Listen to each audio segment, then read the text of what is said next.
How to make $1 million sitting in Uzbekistan. Would you like to know? Then listen to my story. My name is Konstantin and welcome to Letters to King. We're living in today's Russia explained by the insider you can trust. I am the insider. If you're a returning viewer, then thank you so much. You're awesome and you rock. Have you heard much of Uzbekistan? Probably not. And that's pretty sad because Uzbekistan is one of the greatest countries I've ever seen. It's a mix of East and West. The West because it used to be a part of Soviet Union and older population speaks Russian. And, culture is very close to us. We used to be the same country, just different provinces for 70 years. But at the same time, it's an Eastern country with Eastern traditions, huge, rich history of thousands of years. Samarkand, Khiva, Bukhara, the cities that were founded 2,000-3,000 years ago and played huge role, very important centers of the Silk Road, the ancient trade from China to Europe. And they were very developed, very cultural. Today, Uzbekistan is, a very interesting, very exotic, and very vibrant country. Probably the best food, the best dishes, the best cuisine I've ever had in my life in Uzbekistan. Fruits and vegetables are unbelievable. Hands down, the best in the world. It's really hard to eat anywhere else after you've eaten tomatoes, cucumbers, apples, anything. Fruits, vegetables in Uzbekistan. Trust me, it's amazing. People are also amazing. They are so friendly. They're so nice. But at the same time, they're very sly. And to visit as a tourist is one thing, but to live there is totally another thing. Interesting. Very enriching. And I recommend you go and visit Uzbekistan at least for a little bit, at least once. You're going to find an amazing place. That's where I spent 2 years of my life trying to make $1 million. Over the last 25 years, I happened to travel a lot, to have lived in 4 different countries, that is Russia, the United States, Ukraine, and Uzbekistan. I was employee and I was an employer, I had my own business. And over the course of those years, there are so many stories happened to me. And I would like to share one of them with you.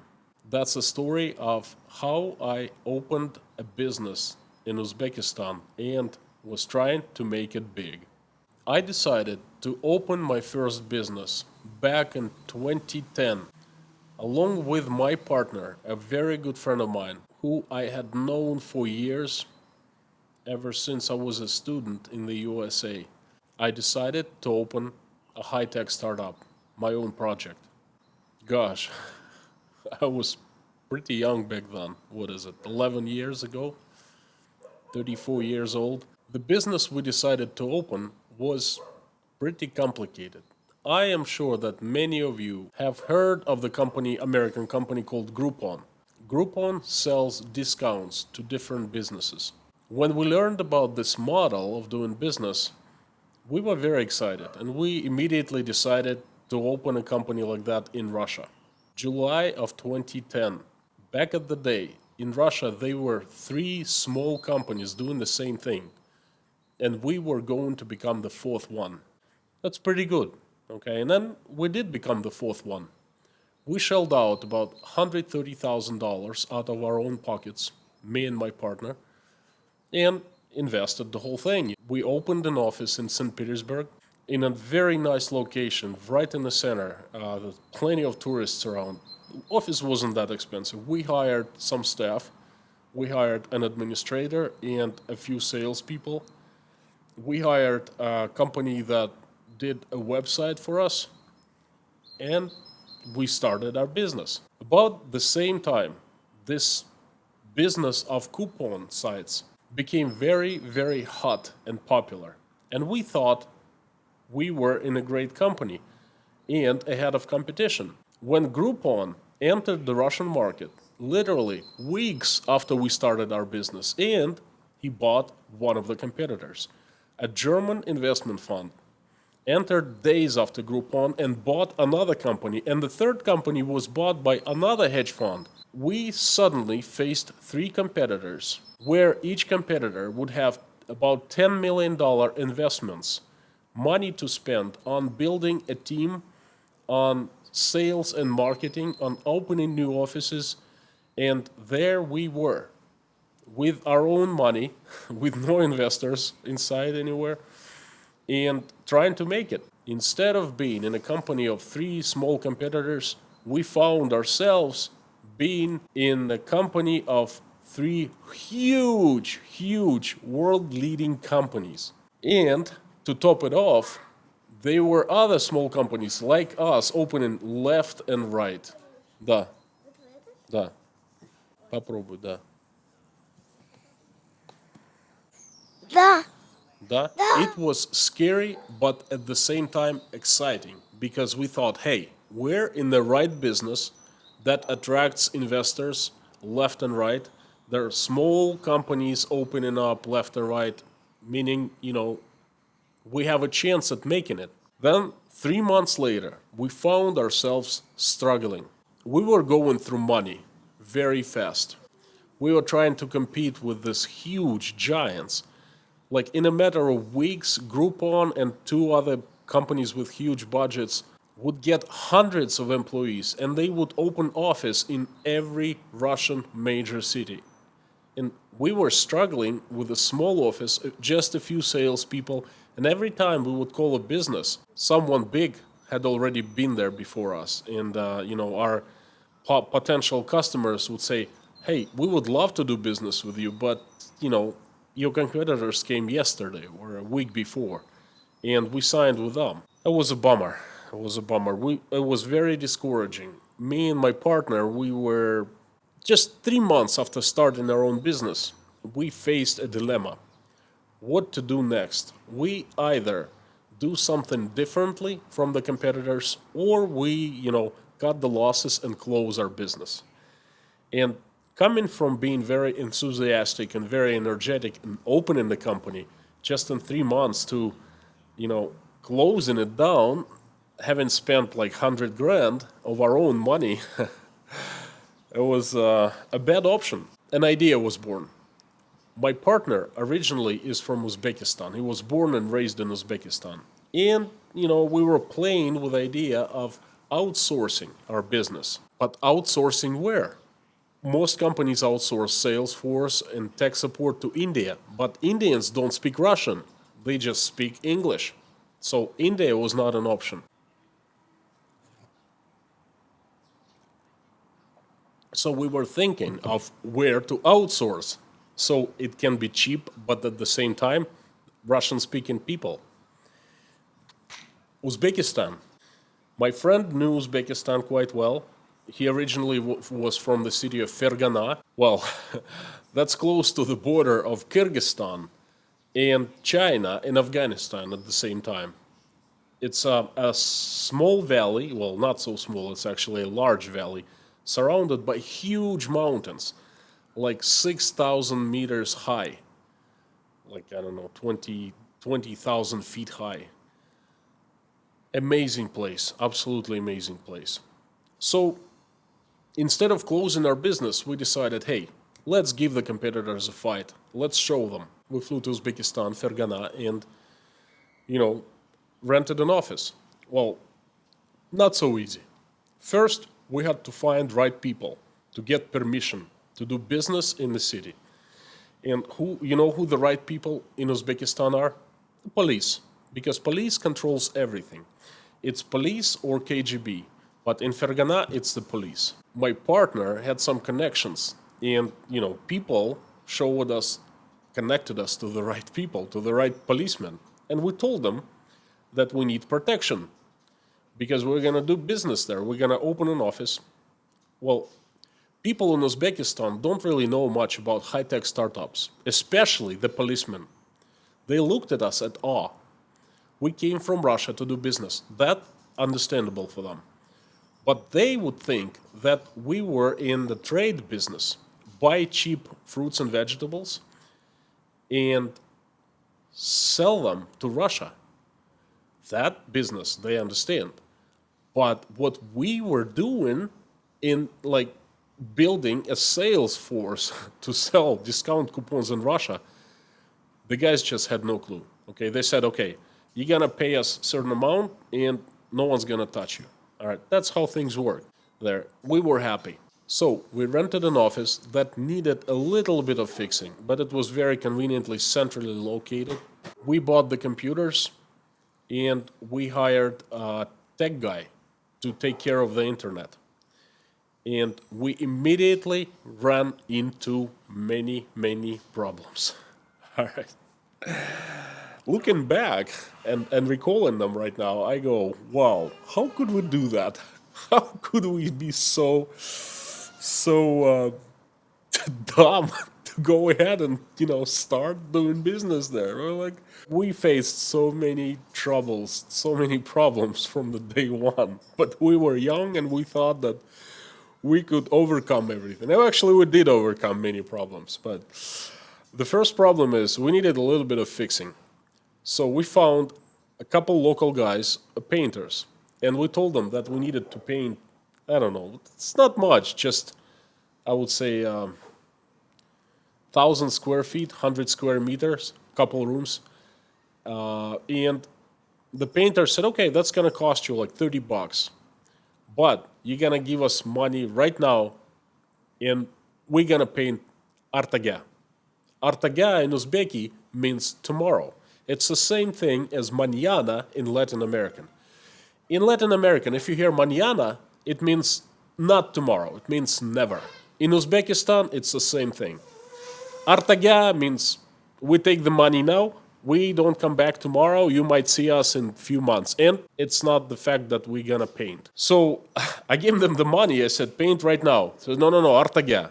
So my friend, we just talked to each other. My partner, we talked to each other and we said, okay, give us the money back. You come back tomorrow, we'll give you the money.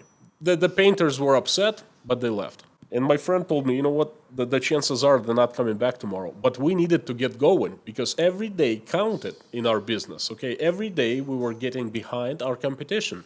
So we said, heck with it. And we painted the room ourselves. Took us a few hours. It's not really a big deal. We didn't really do a good job, but it was done. The painters returned a few days later. And they said, we're here to paint. I said, no, it's okay. We painted ourselves. They were upset. It's like, why didn't you wait for us? We would have painted. You should have told us to come back earlier. I said, we said, Artaghya, you would come back tomorrow, the next day. Anyway, that was the first funny thing. Then we immediately ran into another problem. We bought used computers, I think 15 of them, and like very inexpensive furniture. So we set up 15 workplaces for 15 employees. The idea was a salesperson would sit in Fergana and he would call Russian businesses and sell services over the phone. Our competition was actually hiring real people at sites at different cities, and those people would spend their time traveling from business to business and seeing potential customers face to face and selling them face to face in person. We decided to cut this middleman. We decided to call directly. The services were, not rocket science, and the selling process was not the rocket science.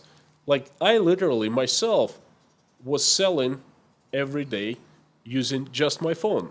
So we figured that our new employees, could do the same sitting in Uzbekistan. The biggest difference was back then, an average salesperson with very, very little experience in Moscow or in St. Petersburg was getting paid around $2,000 per month. That's after taxes. In Uzbekistan, $100 was considered an excellent salary. Do you see the difference? 20 times. That was our secret weapon. We decided to cut the cost of sales to the minimum, and that way we could add more value to the customers and get large market share. One thing, well actually two things we needed in Uzbekistan. We needed people, salespeople, obviously, and we needed internet. So we could use Skype to call Russian telephone numbers. we were very surprised to learn that Uzbekistan has very poor internet service. You see, in my apartment in Moscow and in my house in Rostov, I easily get internet with a connection of 3 to 500 megabit per second. That's fast, and it's widely available, and it's cheap. It costs me $10, unlimited, meaning I use it as much as I want to, and I pay $10, well, perhaps $13, you know. If I pay $15, $17, I get mega fast internet of 1 gigabit per second. Back in 2010, there was the same situation as with internet in Russia as right now. It hasn't improved much because back then it was excellent. And in Fergana, we learned that all we could get was 1 megabit per second. Whew, that's tough. And it cost us 15 times more than we were paying for internet of 100 megabit per second in Russia. Well, we bit the bullet and, you know, we signed up for this service. And I remember we were very surprised to... Oh, this is so surprising.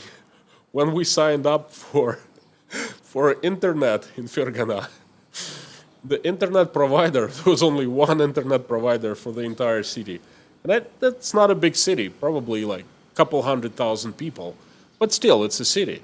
And the provider told us, okay, tomorrow we will send you a technician.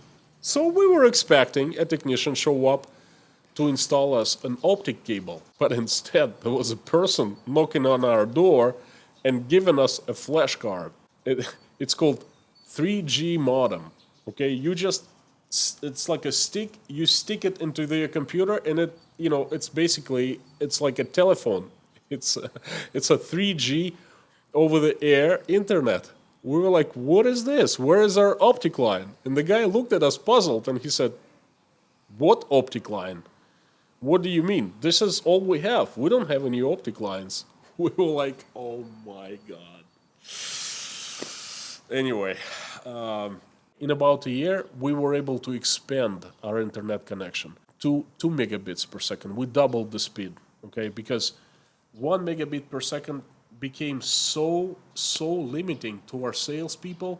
They were making calls through Skype, and they would be cut off all the time, and that would, you know, get our potential clients who were on the phone mad. They were like, why aren't you calling me from like regular normal line? You know, why are you always cut off? And then our salespeople started competing for, you know, traffic. You know, there were certain ways to, you know, direct traffic to one computer or another. So they started paying to our system administrator so he could give them more traffic. And in some time we were able to double the internet, but still it was not enough. And once we had the internet figured out, there was another problem. Well, we needed people. Originally, we thought that everyone in Uzbekistan, in Fergana, would speak Russian. But it turned out a little different. Older generation, all people did speak Russian because they grew up in Soviet Union. The Russian was their only language, and they learned Russian at school as the first language. But then the younger generation, people who were born after 1990, they barely spoke Russian because their main language is Uzbeki. Oh yeah, you live, you learn. So we found out that there was a problem with people who spoke very decent Russian. We needed salespeople, so they needed to sell to Russia. Therefore, they had to speak Russian. There were very few people like that.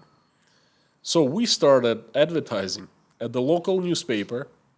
Then they didn't have any internet resources. Barely older people who spoke Russian, they didn't know what internet was. And we needed younger people. We needed the ones who were motivated to work and sell and understood what, you know, this new technologies were all about. The internet was all about. Older people in Uzbekistan have no clue what internet is all about, okay? So we started hiring younger people. There was one newspaper, and we ran an ad. Then we would literally go around like the Grand Bazaar, the central market there, and would glue pieces of paper on walls saying we need people to work from the office, salary $100 plus. Then my partner called a few friends of his, like classmates and family members, and we would try to send the word of mouth that there are job openings actually in the office. Slowly, we started getting people. They weren't professionals, and they weren't professional. They were just people who could speak Russian. I had one beekeeper came in. I had students with no experience whatsoever. They barely knew how to, count up to 100. I had a janitor came in for an interview. I had a driver. I had a plumber. I had a technician. They were all drawn to us because we promised a lot of money. $100+ was a lot of money.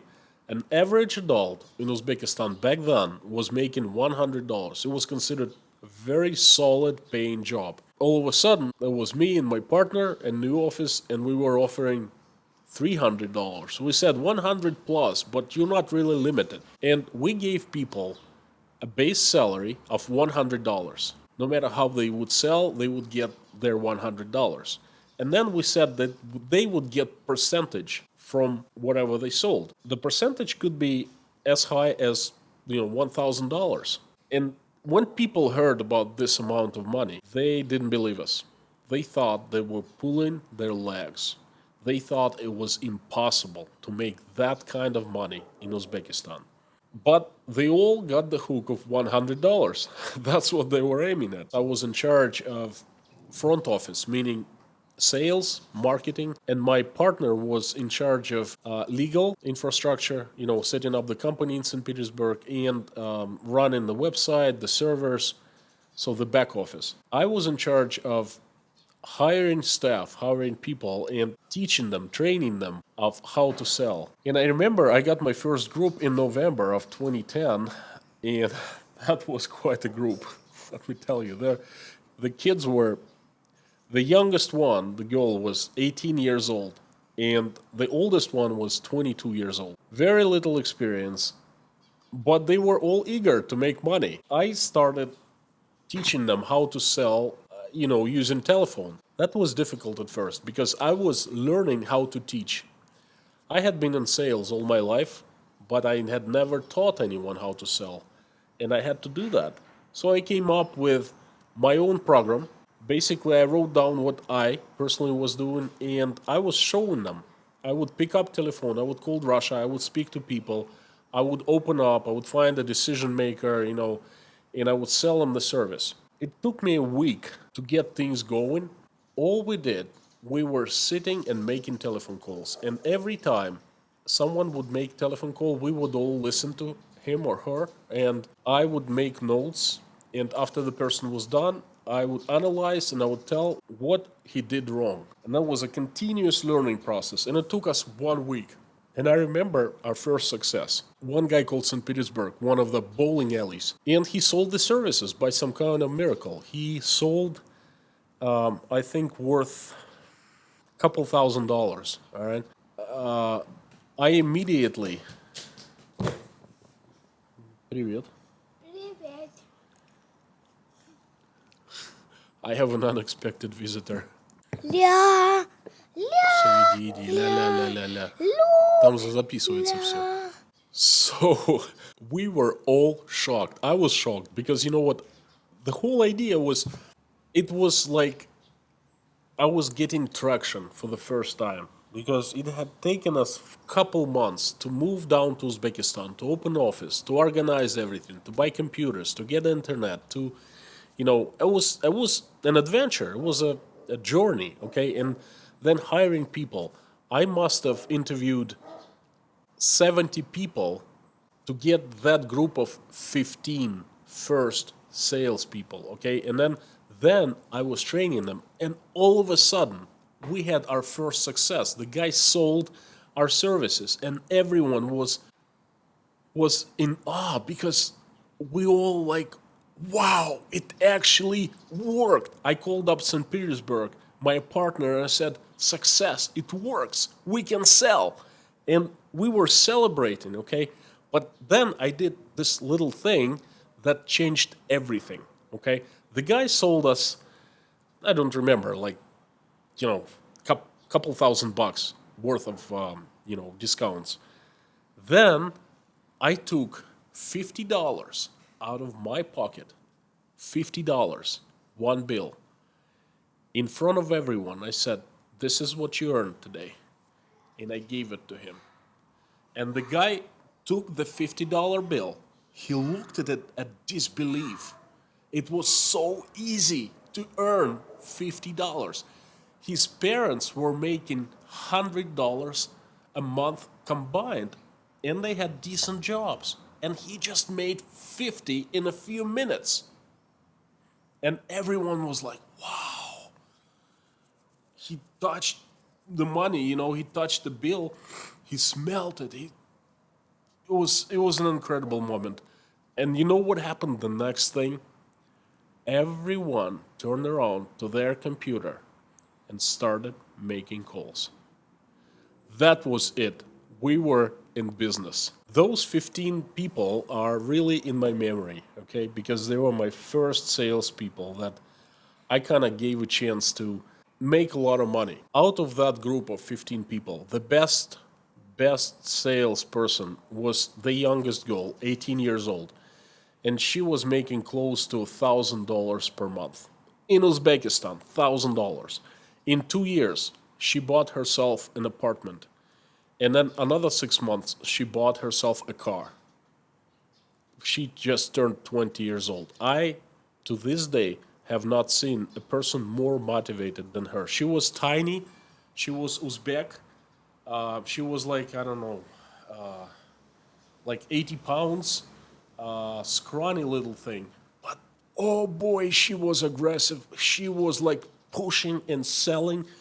I ended up giving her 2 salespeople underneath her, and she was just the hardest boss I've ever seen in my life. I asked her once, I said, listen, how come what's your background? What happened to you? And she told me an amazing story. Okay, she said that she started selling when she turned 5 years old. Her mom would make pierogies, give it to her. She would just have a small bicycle with a basket on it, and the pierogies would be in a basket, and she would go around the neighbors. The neighbors would take out pierogies and would give her money. 5 years old. By the age 13, she was part of network marketing company Mary Kay. She was selling cosmetics. But the thing is, there was no Mary Kay in Uzbekistan. So she traveled to nearby Kazakhstan. She would get a bus ride from Fergana to Tashkent, which is like 5-hour ride. Then she would take another bus ride from Tashkent to Shymkent. That's the border town of Kazakhstan. And in Kazakhstan back then, they had Mary Kay. So she would bring the money, and she would get the goods, the cosmetics, and bring all the way back to Fergana. And she would go regularly. She was robbed twice on the way because she was just a little kid. She became my best salesperson. She made me a lot of money, and she made herself a lot of money. A few people besides her, were making $600-700 per month. So much money for young kids.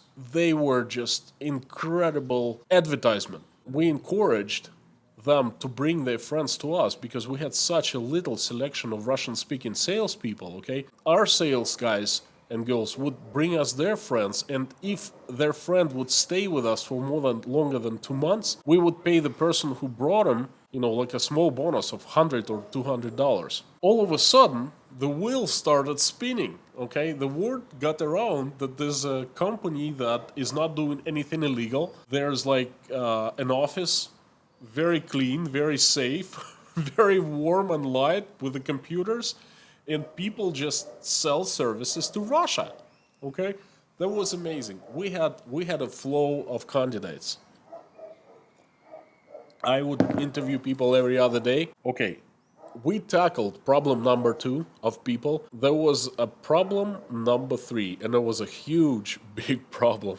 Electricity. 3 or 4 times a day, our electricity would be shut down. The entire city of Fergana would go electricity free for 10 minutes, 15 minutes, sometimes up to an hour. It was absolutely normal situation. Who could have thought? Incredible. Well, we needed to do something about it, so we hired a guy and we bought a generator.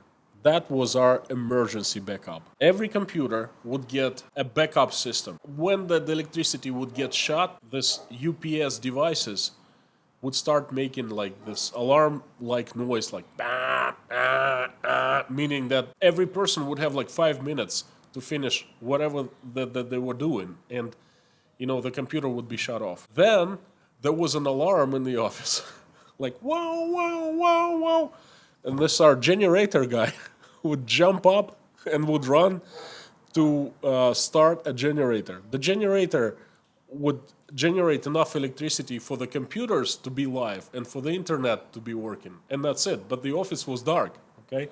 So people would be sitting in the dark. And another problem was that our generator that we bought was used and it was not in the best condition. So it would take some time to start it up, and it was every time there was a big problem. The new generator, we couldn't really afford it. It was too much money. And we had to bring it from China because there was nothing available in Fergana at the time. So it was every time, like 3-4 times a day, there was an alarm. And the guy would jump and run and start the generator and then shut it off when the electricity was back on. And there was another problem. Cold. Uzbekistan is a very warm country. It gets up to 120, sometimes 130 degrees Fahrenheit to 50 or 60 degrees Celsius. And Uzbekistan has a real desert. Summer lasts for 9 months, but for 3 months, it's winter. And I mean, winters do happen there. Snow happens there, especially in Fergana. It's surrounded by huge, huge mountains, and the weather is quite unpredictable in the winter. It's either rain, sometimes snow, and sometimes heavy, dense fog. So in the winter, when it snowed, now of course the houses were not prepared for winter. There were no central heating or any kind of heating because winters only last a few weeks there and everything else is summer. We had air conditioning, but we didn't have heating there. When it got really cold for like a week or a couple weeks at a time, our productivity, our offices, our sales went down. And I couldn't figure out why. Until one time I got into the office and I saw people, they were just sitting around. And I started getting mad. I was like, what are you doing? Why aren't you working? And they looked at me and they said, the fingers just don't bend. They're so cold. The people sitting like dressed, of course.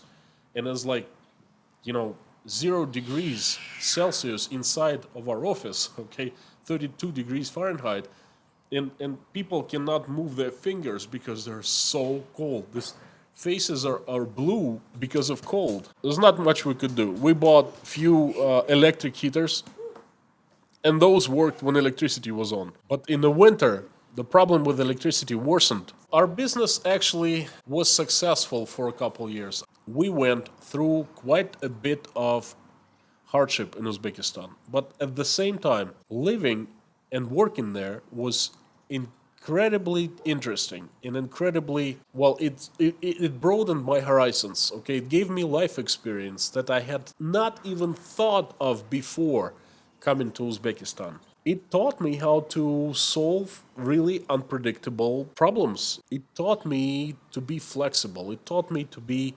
non-standard, to find unique decisions for unique troubles and problems. We really did achieve our goal. Our business was beating the competition. We were beating GROUPON for quite a good period of time. The GROUPON started paying attention. They started contacting us and saying, how you guys, what are you doing? How you doing? How can you how can you be so low? How, at the same time, they were burning through money. Okay, they got about $10 million each back in 2010, the financing. They rented fancy offices in the center of Moscow, in the center of St. Petersburg. They hired an incredible amount of very expensive salespeople, and they were just going through money like crazy. We were pinching every penny. And they were asking us, how guys you can do that? How can you compete with us? You are so small. And then we're huge. Moving to Uzbekistan put us on the radar, and we achieved our goal. There were so many problems with Fergana. We quickly realized that Fergana was really a wrong location to start our business because of problems that made the lives of our salespeople really difficult. In between this internet problem, electricity, cold heat, and not having enough people to hire as many as we wanted to, we decided to expand into Tashkent, the capital of Uzbekistan. After 2 years of being in Fergana, we opened an office in Tashkent. And that is going to be my next story about Tashkent and doing business there. And also, I'm going to tell you about whether we were able to make $1 million there and how we were trying.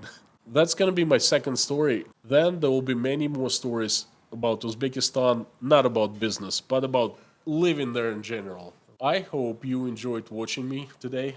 And if you did, please consider liking this video and subscribing so you can get more updates like this.